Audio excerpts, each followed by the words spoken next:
పరిశుద్ధ లేఖన గ్రంథంలోంచి కొన్ని మాటలుగా ఈ దిన వాక్య సందేశము దేవుడు మనతో మాట్లాడనని ఉద్దేశించి ఉండగా అందరూ కూడా మీ పరిశుద్ధ లేఖన గ్రంథాలు తెరిచినట్లయితే పరిశుద్ధ లేఖన గ్రంథంలోంచి కీర్తనలు 54వ దావీదు కీర్తన మొదటి వచనం నుంచి చదువుకుందాం. దేవా నీ నామమును బట్టి నన్ను రక్షింపు, నీ పరాక్రమమును బట్టి నాకు న్యాయము తీర్చయ్యా, న్యాయము తీర్చయ్యా. ఎంతమంది ఉన్నారు ఈ మనసుతో? ఆశామాషగా నార్మల్ మనసుతో తేలికగా ఏదో కాలక్రమేణా అందరూ చేస్తున్నారు కదా, నేను కూడా చేసుకోవాలి, నేను కూడా రావాలనే మనసు వద్దు.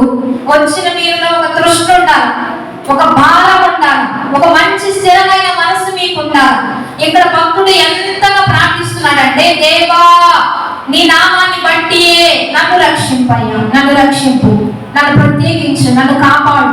ప్రత్యేకంగా ప్రార్థన చేస్తున్నాడు. ప్రత్యేకమైన ప్రార్థన మనకు ఉండాలి. ఇక్కడ అంటున్నాడు, నీ పరాక్రమమును బట్టి నాకు న్యాయము తీర్చయ్యా. నీవు పరాక్రమము కలిగిన వాడు, యుద్ధ వీరుడివి, యుద్ధ శూరుడివి, నీకు బలం ఉందని బైబిల్ గ్రంథంలో నుంచి భక్తుడు ఏమని ప్రార్థిస్తున్నాడంటే, నీ పరాక్రమమును బట్టి నాకు న్యాయము తీర్చయ్యా, నాకు న్యాయం చేయయ్యా. నీ పరాక్రమము అంటే నువ్వు మంచోడివి, నీకు అన్నీ తెలుసు, నీకు సమస్తం తెలుసు, అయితే నాకు న్యాయం చేయమని ప్రార్థన చేస్తున్నాడు. తర్వాత దేవా నా ప్రార్థన ఆలకింపు, నా నోటి మాటలను చెవిని పెట్టయ్యా. ప్రార్థన చేస్తున్నాడు. దేవా నా ప్రార్థన ఆలకింపు, నా ప్రార్థన ఆలకించయ్యా. నా ప్రార్థన నీవుంటే నాకు అద్భుతం. నా యొక్క నోటి మాటల మీద చెవిని పెట్టు. నా నోటి మాటలు ఏ రీతిగా ప్రార్థిస్తున్నానో వాటిని ఆలకించమని ప్రార్థన చేస్తున్నాడు. ఎందుకంటే దేవుడు వింటే మన సమస్యలన్నీ తీరిపోతాయి. ఆయనే మన ప్రార్థన ఆలకిస్తే మన ప్రార్థనకి గొప్ప కార్యాలు జరుగుతాయి, అద్భుతాలు జరుగుతాయి. తర్వాత వచ్చినాం, అన్యులు నా మీదకు లేచి ఉన్నారు, బలాఢ్యులు నా ప్రాణములు తీయ చూచుచున్నారు. వారు తమ ఎదుట ఉంచుకున్నవారు కారంట. దేవుని బిడ్డలారా, అన్యులు నా మీదకు లేచి ఉన్నారు. అన్యులు అంటే దేవుణ్ణి ఎరగని వారు, దేవుణ్ణి గుర్తు ఎరగని వారు.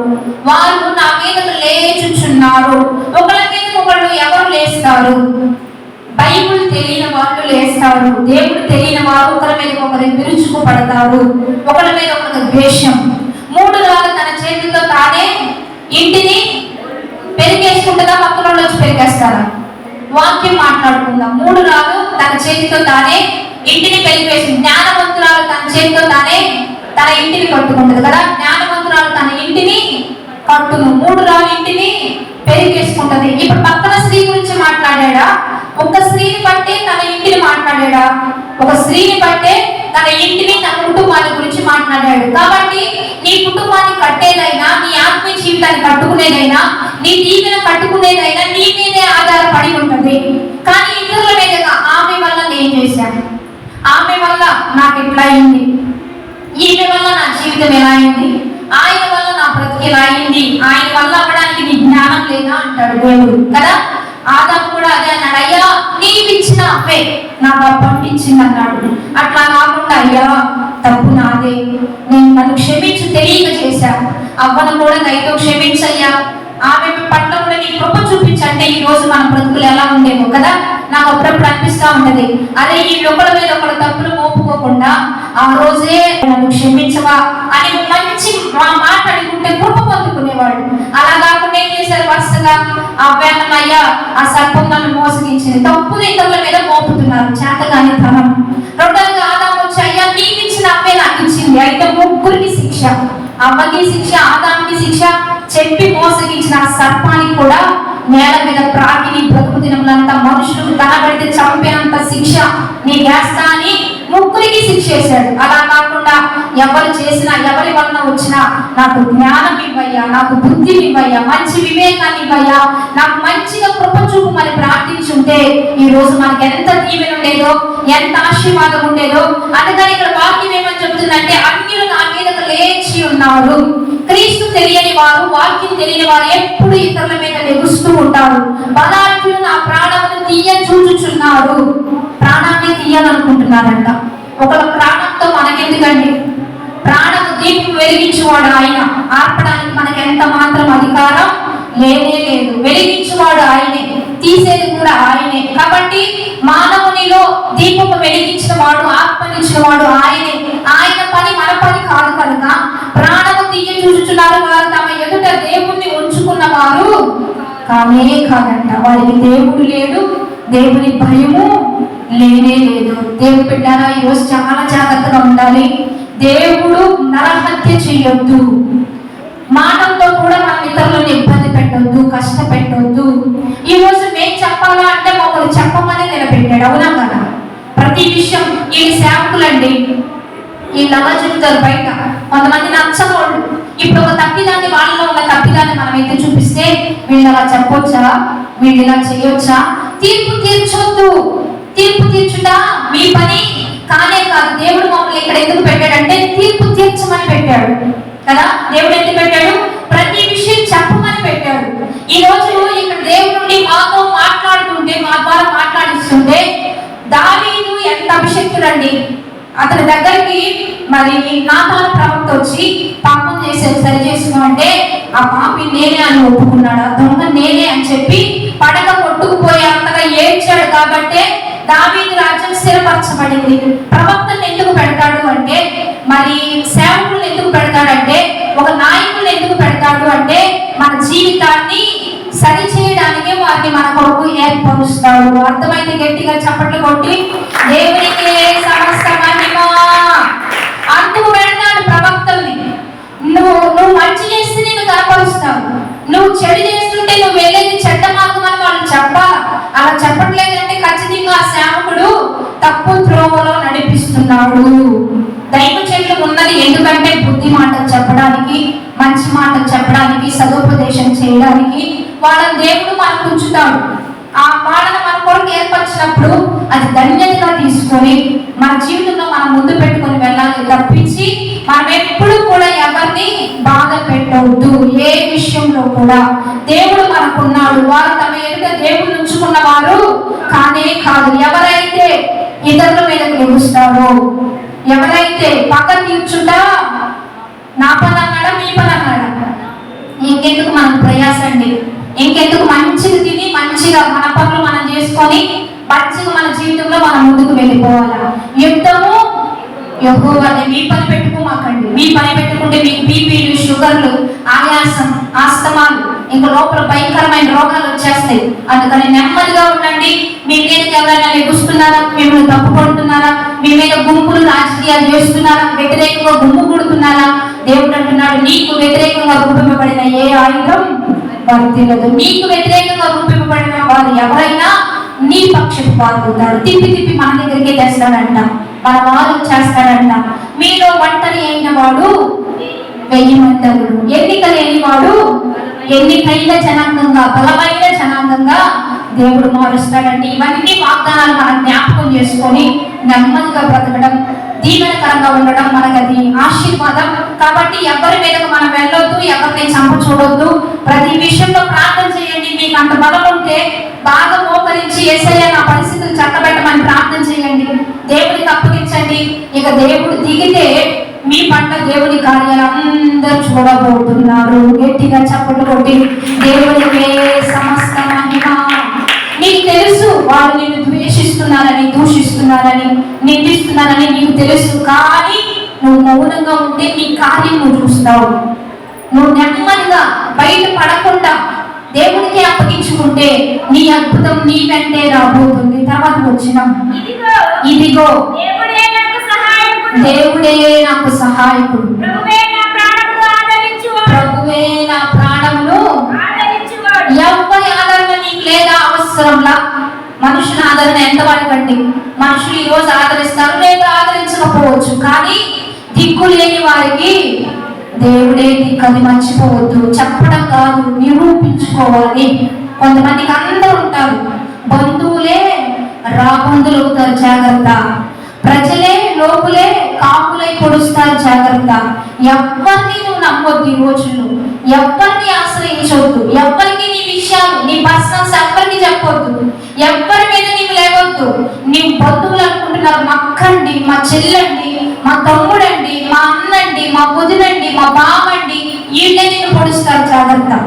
కొంచెం రూపాయి నువ్వు సంపాదించావా, వీళ్ళే నిన్ను రాబందులై నిన్ను లాక్కోవాలని చూస్తారు. నీ మీద గుంపు కట్టి అందరినీ సమకూర్చి నిన్నే తొక్కాలని చూస్తారు. అందుకని ఎవ్వరు మన వారు కానే కాదు. దేవుడు ఒక్కడే మన దేవుడు. ఆయన మీద నీవు ఆధారపడితే అనేక తరతరములకు దీవెనకరంగా దేవుడు మనల్ని చేస్తాడు. ఓకే, బంధుత్వం ఉన్నదా? ఎంతవరకు అంతవరకే. ఈ రోజుల ప్రకారం నీకు స్నేహితులు ఉన్నారా? ఎంతవరకు అంతవరకే. కానీ దానికి మించి మనం ఏదైనా చేసినా వారు మన జీవితాన్ని పాడు చేయాలని చూస్తూ ఉంటారు. ఇదిగో దేవుడే నాకు సహాయకుడు, ప్రభువే నా ప్రాణమును ఆదరించు. దేవుడే సహాయకుడుగా కలిగిన జనులు ధన్యులండి. వారికి ఎప్పుడు కావాలంటే అప్పుడు దేవుడే సహాయం చేస్తాడు. మనుషుల మీద ఆధారపడక దేవుని మీద మీ దృష్టి పెట్టుకోవడానికి ఎప్పుడు ఆశ కలిగి జీవించండి. తర్వాత వచ్చినప్పుడు నా శత్రువులు చేయు కీడు ఆయన వారి మీదకే రప్పిస్తాడంట.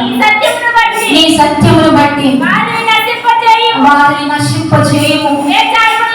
స్వేచ్ఛార్పణలైన బలులను చూడండి నేను నీకు అర్పిస్తానయ్యా అని ప్రార్థన చేస్తున్నాడు. ఏమని చేస్తున్నాడంటే, ఈ మాటలన్నీ మనం ఎందుకు వినాలంటే వీళ్ళు బ్లెస్డ్ పర్సన్స్. దావీదు బ్లెస్డ్ పర్సన్ అండి, దీవించబడ్డ వ్యక్తి. దావీదు వంశంలో నుంచి ఎవరొచ్చాడు? దావీదు వంశంలో నుంచి యూదుల రాజు, రారాజు ప్రభు అయిన యేసుక్రీస్తు బయటకు వచ్చాడండి. ఎందుకు వచ్చాడంటే ఈయన మనసు ఎందుకు గ్రహిద్దాం, ఎందుకు ఈయన వంశాన్ని దేవుడు స్థాపించాడు, ఈయన జీవితాన్ని ఎందుకు దేవుడు హెచ్చించాడు, ఈయన మనసు ఏంటో తెలుసుకొని తగిన రీతిలో మనం కూడా నడుచుకుందాం. ఇక్కడ ఏమంటున్నాడంటే, నా శత్రువులు చేయు కీడు ఆయన వారి మీదకే. నీవు దేవుడే నీకు సహాయకుడుగా ఉంటే, దేవుడే నీవు ముందు పెట్టుకుంటే నీ శత్రువులు నీ మీద కీడు పొందుతారు. శత్రువులు ఎవరికి లేరండి, అందరూ ఉంటారు. శత్రువులు ఉంటారా? ఉండరా? ప్రతి ఒక్కరికి ఉంటారు. ఎందుకంటే ఈ భూమి మీద మనం అందరికీ నచ్చాల్సిన పని లేదు. అందరూ మనల్ని ప్రేమించాలన్న పని లేనే లేదు. కొంతమందికి మనం నచ్చుతాం, కొంతమందికి నచ్చం. కానీ మనుషులకు తగినట్లుగా మనం మార్చలేం. మనకు తగినట్లుగా, దేవునికి తగినట్లుగా మనం నడుచుకుంటే చాలు. అంతేగాని మనుషులు సినిమా హాల్కి రమ్మన్నారని సినిమా హాల్కి వెళ్ళొద్దు. ఆ ఫ్రెండ్షిప్ పోయినా బాధలా. మనుషులు మరి ఏదైనా బయట డ్రామాలకు వెళ్ళడం, ఇట్లా బయట ఇట్లా ఉంటాయి కదా, ఇప్పుడు సపోజ్ జరుగుతూ ఉంటాయి కదా, వాటికి వెళ్దాం చేద్దామన్నా అలాంటి స్థలాలకి నేను రాను అని చెప్పాలి. అలాంటి వారితో మనకు ఫ్రెండ్షిప్ లాస్ అయినా దేవుడికి సంతోషమే. నువ్వు ఒంటరిగా దేవుడి కొరకు నిలబడితే ఖచ్చితంగా దేవుడు నిన్ను హెచ్చిస్తాడు. అందుకని ఇక్కడ వాక్యం ఏంటంటే, నీవు దేవుని వైపు ఉంటే నా శత్రువులు చేయి కీడు ఆయన వారి మీద తిరిగి వాళ్ళకే రివర్స్ అయింది. వాళ్ళు ఎంత నీ కీడు చేస్తారు, ఎంత నీకు అన్యాయం కనబడతారో వాళ్ళ గోతిని వాళ్ళే తవ్వుకుంటున్నారు, వాళ్ళ మరణాన్ని వాళ్ళే దగ్గరికి తెచ్చుకుంటున్నారు. ఎందుకంటే దేవుడు అందరికీ న్యాయం చేయువాడు, అన్యాయస్తుడు కానే కాదు, ఆయన న్యాయాధిపతి. అందుకనే ఒక ఆయన ఉన్నాడని చెప్పి మనం భయంతో జీవించాలి, భక్తితో నడుచుకోవాలి. అందుకనే మీరు ఎలా జీవిస్తారో అందును బట్టి మీకు దీవెన ఉంటుంది. వారు చేయి వారి మీదకే రప్పించు, నీ సత్యమును బట్టి వారిని నశింపచేయుము. నీ సత్యాన్ని బట్టి వారికి నా మీదకు లేకుండా చేయ్యా. ఎందుకు లేకుండా చెయ్యి? నేను బ్రతకాలంటే వారు నిర్మూలన అవ్వాలి. ఎంత చెప్పినా ఆగకపోతే, ఎంత చెప్పినా వాళ్ళు తగ్గించుకోకపోతే, ప్రతిసారి నాకు వ్యతిరేకంగా వస్తే, విరోధంగా వస్తే, ఇక నీ సత్యాన్ని బట్టి, నీ నీతిని బట్టి వారిని నిర్మూలన చేస్తే ప్రశాంతంగా బ్రతుకుతాం అని ప్రార్థన చేస్తున్నాడు. ఇక్కడ తర్వాత వచ్చిన స్వేచ్ఛార్పణలయ్యాను బలులను నేను నీకు అర్పించేది. స్వేచ్ఛార్పణలైన బలులను నేను నీకు అర్పణల గురించి రాయబడి ఉన్నది. అర్పణలు దేవునికి ఇచ్చే కానుకలు, దేవుని దగ్గర తీసుకొచ్చేవి ఏవైనా స్వేచ్ఛార్పణలు, దశమ భాగాలు ఉన్నాయి. అవి దేవునికి నువ్వైనా తీయాల్సిందే, నేనైనా దేవుని కొరకు తీయాల్సిందే. ఎంత నమ్మకంగా ఉంటామో నమ్మకమైన వానికి మెండైనా దేవుడి దీవించేది. దేవుడిని తప్పించొద్దు. దేవుడిని తప్పించి మనం లోకాన్ని చూసుకున్నామా, మనల్ని మనం పొడుచుకున్న వాళ్ళం అవుతాం. దేవునికి ఇచ్చి జీవించబడ్డ వాళ్ళు చాలా మంది ఉన్నారు. విత్తనం వేయకుండా పంట, ఒకరోజు శుక్రవారం నేను చెప్పాను వర్తమానం, విత్తనం విత్తకుండా పంట రానే రాదు. మీరు విత్తనాలు విత్తితేనే సమృద్ధి అయిన పంట కోసుకుంటారు. కొంచెంగా విత్తువాడు కొంచెముగా పంట పోయిను, సమృద్ధిగా విత్తువాడు సమృద్ధిగానే పోస్తావు. నువ్వు విత్తే దాన్ని బట్టి నీ దీవెన. దేవునికి ఇస్తే దేవుడు ఏడంతా నీకు ఇస్తాడు. గుప్పిడి విత్తనాలు విత్తి బస్తాలు బస్తాలు ఎత్తు కోసుకుంటున్నారంటే మీరు విత్తారు. విత్తనాలను బట్టి మీకు ఫలితము. దేవుని సన్నిధిలో కూడా, దేవుని రాజ్యానికి కూడా మీరు ఇచ్చే దానిని బట్టి దీవెన. మీరు నాకు ఇస్తే పురుగులు పట్టకుండా, పసల పురుగులు, గొగ్గల పురుగులు, చీడ పురుగులు, చెడ్డ చెదారం మీ పంటను ముట్టకుండా నేను ఆజ్ఞ జారీ చేస్తా అన్నాడు. ఒక ఎకరానికి 3-4 ఎకరానికి పండిన వారి సాక్ష్యాలు నేను విన్నా. కారణం దేవుని కృపలు.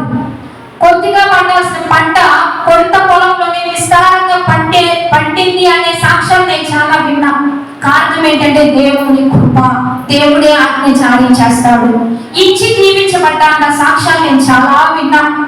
మొన్న రీసెంట్ గా నేను శుక్రవారం కూడా చెప్పాను. ఒక అమ్మాయి ఎయిడ్స్ పేషెంట్. ఎయిడ్స్ ఏ రోగం? ఎయిడ్స్ రోగం. తన భర్త వల్ల ఆమెకు ఆ రోగం వచ్చింది. తన భర్త పాడైపోయి రోగంలో కలిసిపోయి ఆమెకి ఏం తెచ్చాడంటే ఎయిడ్స్ అనే రోగం తెచ్చాడు. ఆ రోగం వల్ల ఆమె చాలా క్షీణించిపోయింది. ఒకరోజు దైవజనుడికి 2 సంవత్సరాల క్రితం అనుకుంటాను, 1 సంవత్సరం 2 సంవత్సరాల క్రితం దైవజనుడికి ఒక వ్యక్తి ద్వారా పరిచయం అయితే ఫోన్ చేశారు. ఫోన్ చేస్తే అక్కడ మంచంలో పడిపోతే అక్కడ అమ్మ నాన్న బయట ఉన్నారు. పాస్టర్ గారు ఆమె ఫోన్లోనే పిలిపించి ఆమె లేపించారు. ఇప్పుడు ఆమెకి ఏంటంటే తెలుసా, నార్మల్ రిపోర్ట్ వచ్చింది. గట్టిగా చెప్పండి. దేవునికే సమస్త మహిమ. ఇలా పోయిన సండే కాకుండా అంతకు ముందు సండే వివాహం కూడా జరిగింది. గట్టిగా చెప్పండి. దేవునికే మహిమ. ఒక ఎయిడ్స్ పేషెంట్ అండి. ఎవరైనా చేసుకుంటారా? ఎంత భయం! అమ్మో, అది వస్తే చంపేస్తుంది. ఆ రోగానికి నార్మల్ రిపోర్ట్స్ రావడమే కాకుండా ఆమె చెక్ చేసుకొని చక్కగా నార్మల్ వచ్చిందని చెప్పి మళ్ళీ సెకండ్ మ్యారేజ్, అంటే తను చనిపోయాడు తన భర్త, సెకండ్ డే వస్తారు కాబట్టి సెకండ్ మ్యారేజ్ చేసుకుంది. పోయిన సండే కాకుండా అంతకు ముందు సండే నేను యూట్యూబ్లో కూడా అప్లోడ్ చేశాను. ఆ వ్యక్తి మాకు పరిచయం, ఈ అమ్మాయి పరిచయం. ఇప్పుడు వాళ్ళకి ఘనంగా వివాహం చేసుకున్నారు. ఎంత అద్భుతకరుడండి. ఆయనకు అసాధ్యమైనది ఏదైనా ఉన్నదా అంటే అసాధ్యమైనది ఏది కూడా ఆయనకి సమస్తము సాధ్యమే. గట్టిగా చప్పట్లు కొట్టి దేవునికి మహిమ. ఆమె ఏం చెప్తుందంటే, అన్న నాకు ఎయిడ్స్, చాలా సీరియస్ గా చాలా సైలెంట్ గా చెప్తుంది అనమాట. ఏంటమ్మా అంటే, అన్న నాకు ఎయిడ్స్ అన్న, నా భర్త తెచ్చాడు, నాకు ఏం చేయాలి ఏముండదు, నేను ప్రార్థన చేస్తా, దేవుడు నీకు నార్మల్ ఇస్తాడు. ఒక్క మాట రోగం నుంచి విడుదల. ఆ చీకటి లోపల నుంచి బయటకు వచ్చేసింది. వెంటనే డాక్టర్ దగ్గరికి వెళ్ళడం, నార్మల్ రావడం. ఇప్పటికీ ఏది లేకుండా దేవుడు అద్భుతాలు చేసేవాడండి. స్వేచ్ఛ అర్పణల గురించి నేను మాట్లాడుతున్నా. అర్పణ దేవునికి ఇవ్వడం గొప్ప ధన్యత. దశమ భాగాలు ఉన్నాయి, స్వేచ్ఛగా ఇచ్చే అర్పణలు ఉన్నాయి. అంటే నీకు కార్యం దేవుడు చేస్తే నీవిచ్చే అర్పణలు. ఇప్పుడు చూడండి, దశమ భాగాలను తీస్తాడు. ఆ దశమ భాగాల్లో కూడా సగం తీసి సగం పెక్కన పెట్టి, నేను చూడను, నేనేమను, దైవజనుడు ఏమన్నాడు, మాకేం పని, మీ డబ్బు మీ ఇష్టం, మీ దేవుడు మీ పనులు మీ కృప నీ ఇష్టం, మేమేమనం, కానీ నిన్ను పట్టుకునేవాడు ఆయన అన్నాడు. జాగ్రత్త, నిన్ను నన్ను అట్లా పట్టుకుంటాడు. ఏం చేసావు, నా డబ్బు తిన్నావా, దొంగ అంటాడు. ఏ లెక్కలో చేస్తాడు? దొంగల లెక్కలోకి, దొంగల జాబితాలోకి వెళ్ళిపోతాం. అందుకని మీరు ఎంత పని చేసుకుంటున్నారు? ఏమంటారా? 10 రూపాయలు ఉంటే 1 రూపాయి నాకు ఇవ్వండి, 9 రూపాయలు మీరే తినండి. అక్కడగా ఉందాం. నీ యథార్థతను బట్టి నీ గుడారాన్ని వర్ధిల్లింపజేసేవాడు ఆయనే. దశమ భాగాలు ఇప్పుడు ఇచ్చే కానుకలు కాకుండా స్వేచ్ఛ అర్పణలు అంట. అంటే దేవుడు నన్ను బ్రతికించాడని ఇచ్చే అర్పణలు. అంటే దేవుడు నీకు వస్తుంది రాబడి, ఇంకా నీకు బాగా కలిసి వస్తుంది, దేవుడే నాకు కలిగిస్తున్నాడని నువ్వు వచ్చి ఇచ్చేస్తా ఉంటారు కొంతమంది. దేవుడు నాకు మేలు చేశాడయ్యా, దేవుడు అద్భుతం చేశాడని అప్పుడు ఇస్తా ఉంటారు. అవి స్వేచ్ఛ అర్పణలు. అవన్నీ కూడా మనం ఇవ్వాలా? ఇక్కడ భక్తులు ఉన్నాడు, ఏమని రాస్తాడంటే, స్వేచ్ఛ అర్పణలు బలులను నేను నీకు అర్పించేదను. దీవించేవాడు ఎవరండి? దేవుడు అని చెప్పాలందరూ. దీవించేవాడు ఎవరండి? ఆశీర్వదించేవాడు ఎవరు? హెచ్చించేవాడు ఎవరు? బ్రతికించేవాడు ఎవరు? ఆరోగ్యం ఇచ్చేవాడు ఎవరు? ఈ చేతులకు బలం ఇచ్చేవాడు ఎవరు? ఈ గొంతుకు ప్రాణం ఇచ్చేవాడు ఎవరు? కాళ్ళకు శక్తినిచ్చేవాడు ఎవరు? మరి యేసయ్యకి ఎవరికి ఇస్తారు? చెప్పండి, న్యాయం మాట్లాడండి కొంచెం. యేసయ్య అంటే పరిచర్య. నీ దైవ చెట్లు మా సొంతానికి వాడుతున్నామా, పరిచర్యకి వాడుతున్నామా? మేమెప్పుడు మా పని ఏంటంటే పరిచర్య, పరిచర్య, పరిచర్య. ఇంకా మా దగ్గర ఏముండదు, కానీ మా ప్లానింగ్స్ ఉన్నాయి. ఇంకా పరిచర్య ఇలా కట్టాలి, ఇలా కట్టాలి, అలా వెళ్ళాలి, ప్రజలు ఇలా రావాలి, ఎంత ఆరాధన జరగాలి. రాబోయే దినాలు 40 దినాలు జరగబోతున్నాయి. ఎన్ని దినాలు? 40 దినాలు ఉపవాసాలు జరగబోతున్నాయి. ఆహారంలో ఎక్కడన్నా మీరు దాచుకునేది ఉండదా? ఒక్క ఇద్దరికి 10 రోజులు భోజనం చేయండి, ఎంత ఖర్చు ఉంటుందో మీకు తెలిసింది. ఒక్క ఇద్దరికి చేయండి 10 రోజులు వరుసగా, పోనీ ఒక 3 చేయండి, ఎంత ఖర్చు ఉండదు, ఎంత ప్రయాసం ఉండదు. ఇదంతా ఎవరికి? దేవుడు మమ్మల్ని బ్రతికించాడని చెప్పి దేవుని రాజ్యాన్ని ఇక్కడ పడుతున్నప్పుడు మీ వంతు మీరు సహకరించాలా వద్దా? ఎవరు చేయమన్నాడు అనే మాట కాదు, ఎవరు చేయమన్నారు అంటే ఇక్కడ చేస్తే దీవెనా. ఇక్కడ ప్రార్థనలకై సమకూర్చమని వాక్యమే చెప్తుంది. ప్రతిష్ఠించండి, ఉపవాస దినమును ఏర్పరచుకుని వ్రత దినమును ఆచరించండి. దేశంలోని పెద్దలందరినీ సమకూర్చమని వాక్యం చెప్తుందా లేదా? చెయ్యాలా వద్దా? ఆరాధించాలా వద్దా? దైవం చెప్పేట నిలబడి వేస్తున్నామా నువ్వు అంటే పోయిందా? ఉపవాసం లేకుండా పోయిందా? ప్రార్థన లేకుండా పోయిందా? ఏసునామంలో వివాహం జరుగును గాక, ఉద్యోగం వచ్చును గాక, సమస్యలతో వస్తారు, వేదనతో వస్తారు, మరి అనేక కృంగిపోయి నలిగిపోయి వస్తారు. రాగానే వారి హృదయాలు కట్టబడాలంటే ప్రార్థన ఉండాలా వద్దా?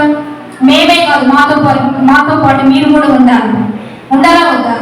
మేము ప్రార్థన చేసి మీకు ఆ మనసు లేకపోతే బ్యాలెన్స్ అవ్వదు, అద్భుతం జరగదు, గొప్ప కార్యాలు జరగవు. అందుకనే సంగమా మనందరం సిద్ధపడదాం. రాబోయే మరి అక్టోబర్ 1 నుంచి సెప్టెంబర్ అయిపోయింది, ఇది ఆగస్టు కదా, ఇది లాస్ట్ రోజు. ఆగస్టు, సెప్టెంబర్, అక్టోబర్ 1st వీక్లోనే మరి ఈ యొక్క ఉపవాసం నుంచి ఆరాధనలు ఉంటాయి. మీరందరూ కలుసుకోండి, సంతోషంగా మనందరం కలిసి దేవుని రాజ్యాన్ని కడదాం. యూట్యూబ్ వల్ల చాలా మంది బలపడుతున్నారు. ఈ ఫొటోస్, ఈ వీడియోస్ ఎందుకు తెలుసా? ఇక్కడ ఉన్న మీరే కాదు, సర్వ సృష్టికి సువార్త అందించబడాలన్న ధ్యేయంతోనే మీరందరూ ప్రార్థించండి. ఇంకా వ్యాప్తి చెందాలని స్వేచ్ఛార్పణ ఇస్తూ ఉండండి. ఎంతో కొంత దేవుడికి ఇచ్చి దేవుని దగ్గర దీవించబడదాం. తర్వాత వచ్చినప్పుడు యెహోవా నీ నామమే ఉత్తమమయ్యా, నేను దానికి కృతజ్ఞతాస్తుతులు చెల్లించుచున్నాను. నీ నామమే ఉత్తమము, నీ నామమే గొప్పది, నీ నామం కట్టుటయే నాకు ధన్యత, నీ యొద్దకు రావడమే నాకు ఆశీర్వాదం. ఈ మంచి మాట మంచి భక్తులే పలుకుతారండి. నేను యెహోవా నీ నామం ఉత్తమము, నేను దానికి కృతజ్ఞతాస్తుతులు చెల్లించేదను. యెహోవా నామానికి ఏం చెప్పాలండి? కృతజ్ఞతాస్తుతులు. ప్రాణ, ఆత్మ, దేహ, శరీరాలు నిన్ను స్తుతిస్తాయి అన్నాడు దావీదు. ప్రాణము, ఆత్మ, దేహము, శరీరము అన్ని ఎవరిని స్తుతిస్తున్నాయి? దీవెనలు ఉట్టిగా రావు, ఉట్టిగా వస్తాయి దీవెనలు. ఇప్పుడు మీరు విత్తనాలు పెట్టారు, ఎంత శ్రమ ఉంటుంది. నీరు పెట్టాలి, కలుపు తీయాలి కదా, ఇంకా దాన్ని శుభ్రం చేయాలి, మందులు కొట్టాలి, ఇంకా దాన్ని మళ్ళా అది తీయాలి కదా, నాటేసి మళ్ళా తీసి దాన్ని పట్టించి మళ్ళా ఇంటికి తెచ్చేంత వరకు శ్రమ ఉంటుందా లేదు? చాలా శ్రమ, చాలా శ్రద్ధ పెట్టాలి. ఇవన్నీ లేకుండా ఇంటికి పంట వచ్చిందా? ఇది కూడా అంతే. మీరు అటు ఇటు తిరిగినా, మీకు ఏ శ్రద్ధ లేకపోయినా మీ దీవెన పోయినట్టే. ఆశీర్వాదం ఉట్టిగా దీవించబడరండి. కొంతమందిని ఎందుకు దేవుడు దీవిస్తారంటే ఆశ, అత్యాశక్తి గలవారై. ఏలియా అంట నీతిమంతుడంట, కానీ మన వంటి ప్రార్థనా పరుడే గాని అతడు ఆశ కలిగి ప్రార్థన చేయడం వల్లనే ఆకాశం వర్షం ఇచ్చింది, భూమి ఫలం ఇచ్చిందంట. గట్టిగా చెప్పండి కొట్టి దేవునికే మహిమ. అందరూ ప్రార్థనా పరులే, కానీ ఆశగా ప్రార్థన చేసేవారి వల్లనే కార్యాలు. ఏలియా మన వంటి మనుష్యుడే, కానీ ఎవరిలో ఆశ ఉంటదే వారి ద్వారా అద్భుతాలు దేవుడు జరిగిస్తాడు. తర్వాత 7వ వచనం, ఆపదలన్నిట్లో నుండి ఆయనే నన్ను విడిపించి ఉన్నాడు, నా శత్రువుల గతిని చూచి నా కన్నులు. ఈ ధన్యత ఎంతమందికి కావాలండి? మీరు ఎప్పుడు సంతోషంగా ఉండాలి, ఆనందంగా యుద్ధం అంతా దేవునికి అప్పగిస్తుంటే, దేవుడు కార్యాలు చేస్తుంటే మీ నోటి నిండా సంతోషం, మీ కంటి నిండా సంతోషం, మీ హృదయం నిండా సంతోషం ఉండాలి. ఆపదలన్నింటిలో నుండి ఆయన నన్ను విడిపించి ఉన్నాడు. నా శత్రువుల గతిని చూసి నా కన్నులు వారి గతి, వారి పరిస్థితి, శత్రుత్వం అందుకే వద్దండి. ఎవరితో మన శత్రుత్వం పెట్టుకోవద్దు. శత్రుత్వం మీరు పెంచుకుంటే మీరు పడితే నవ్వుతారు వాళ్ళు. మనం పడితే అయ్యో పాపం అనాల కదా, కానీ మనం పడితే వాళ్ళు నవ్వుతున్నారంటే శత్రుత్వాన్ని పెంచుకున్నావు. ఎవరితో శత్రుత్వం వద్దు. మనం దైవికంగా వెళ్తుంటే, మంచిగా వెళ్తూ ఉంటే మీ శత్రువులందరినీ దేవుడు మిత్రులుగా మార్చబోతున్నాడు యేసు నామములో. గొడవాడడం ఎంత పట్టదు, మాటకు మాట వేయడం క్షణం పట్టదు, దెబ్బకు దెబ్బ వేయడం రెండు నిమిషాలు కూడా పట్టదు. కానీ మన కీడు మనమే తెచ్చుకున్న వారం అవుతాం, మన శాపాన్ని మనమే తెచ్చుకున్న వారం అవుతాం. అందుకనే మనం యుద్ధాలు చేయలేం, గొడవలాడలేం. మనం ఒకటే చేయగలం, ప్రార్థన. దేవునికి మాత్రమే మనం అప్పగించగలం. ఇక లోకపరంగా మనం ఏమి చేయలేం. ఏ పొలిటీషియన్ని తీసుకొచ్చినా, ఏ పోలీసులన్నా, ఏ గుంపులన్నా, ఏ పంచాయతీలైనా, బయట మనం ఏం చేసినా మన పరువే పోయింది. అవునా కదా? అందరూ ఇలాంటి వ్యక్తి, అలాంటి వ్యక్తి, మన జీవితానికి అందరూ పలహారం పంచుకున్నట్టు పంచుకుంటారు. బయట ఎలా పంచుతారండి? ఇంటింటికి పంచుకుంటారు. ప్రతి నోట మన మాట ఉంటుంది. అందుకనే దేవుడు నీ పట్ల కార్యాలు చేస్తుంటే అలా చెప్పుకోవాలా. దేవుడు ఈ బిడ్డను భలే హెచ్చించాడు, భలే దీవించాడు. దేవుడు ఈ బిడ్డల పక్షాన దేవుడు ఉన్నాడు, ఈ బిడ్డలకు కృప చూపాడని ఆ రీతిగా దేవుడు మనల్ని చెప్పుకోవాలి. కానీ శత్రుత్వ పరంగా మనం ఎవరి మీద శత్రుత్వం పెట్టుకోవద్దు. మరి ముఖ్యంగా ఇక్కడికి వస్తున్న ప్రతి బిడ్డ, మీకు శత్రువులు ఉన్నారా? మీరు మేలు చేస్తున్నా, కీడు చేస్తున్నారా? మీరు మంచి చేస్తున్నా, మీ మీదకు లభిస్తున్నారా? భయపడవద్దు. నీ పక్షాన దేవుడు ఉన్నాడు. నీకు విజయం ఇవ్వబోతున్నాడు. నీ శత్రువుల గతిని మార్చబోతున్నాడు. నీ స్థితిని హెచ్చించబోతున్నాడు. నిన్ను బలపరిచి బలమైన సాధనముగా దేవుడు నిలవబెట్టి నిన్ను వాడుకోబోతున్నాడు. కాబట్టి సహోదరుల ఐక్యత కలిగి నివసించుట ఎంతో మేలు, ఎంతో మనోహరం అండి. కలిసి ఉండండి. సాధ్యమైన వాటికి ఎవరి మీద ఎవరైనా దీవించాలా మీరు కూడా అడగండి. నన్ను కూడా దీవించయ్యా, నన్ను కూడా ఆశీర్వదించయ్యా. ఐక్యత కలిగి జీవిద్దాం, సంతోషంగా ఉందాం. సంపదను బట్టి ఒకవేళ, లేకపోతే భూములను బట్టి, స్థలాలను బట్టి, గృహాలను బట్టి మీకు ఏదైనా ద్వేషమా, మీరు కూడా కష్టపడండి, మీరు కూడా పని చేసుకోండి. మీకు ఓపుకున్నంత వరకు మీరు కూడా వెళ్ళి చక్కగా 4 సంపాదన, 4 రూపాయలు సంపాదించుకోండి. ద్వేషించి దూషించి రాజ్యాలు కట్టినంత మాత్రాన మన కృప ఊడింది, మన మీద ఉన్న కృప పోయి ఆ బిడ్డ మీదకు వెళ్ళింది. కాబట్టి మీకు ఓపిక ఉంటే సంపాదించుకోండి, తెలివి ఉంటే బయటకు వెళ్ళి 4 రూపాయలు తెచ్చుకోండి. అంతేగాని మీరు కూడా సంపాదించండి, మీరు కూడా అన్నీ సమకూర్చుకోండి. అంతేగాని ఎవరి మీద ద్వేషం వద్దు. వాళ్ళని దీవించబడ్డారంటే దేవుడే దీవించాడు, ఎవరైనా హెచ్చించాడంటే దేవుడే హెచ్చించాడు. దేవుడికి తప్ప, దేవుడి నుంచి తప్ప ఎవరి యొద్ద నుంచి దీవెన రానే రాదు. దేవుడే ప్రాముఖ్యమైన వ్యక్తి, దేవుడే హెచ్చించేవాడు. దేవుడి కృపలో వర్ధిల్లుగా దేవునికి మహిమ తెద్దాం. కాబట్టి దేవుని బిడ్డలారా, మీరందరూ సంతోషంగా ఈ రీతిగా ప్రతి ఆదివారం దేవునికి వినిపిస్తూ ఉండండి. మీ వంతు మీరు ప్రయత్నించండి. దేవుడు చేయాల్సిన ప్రతి కార్యం దేవుడే మన పట్ల చేయబోతూ ఉండగా గట్టిగా చప్పట్లు కొట్టి దేవుడికి సమస్త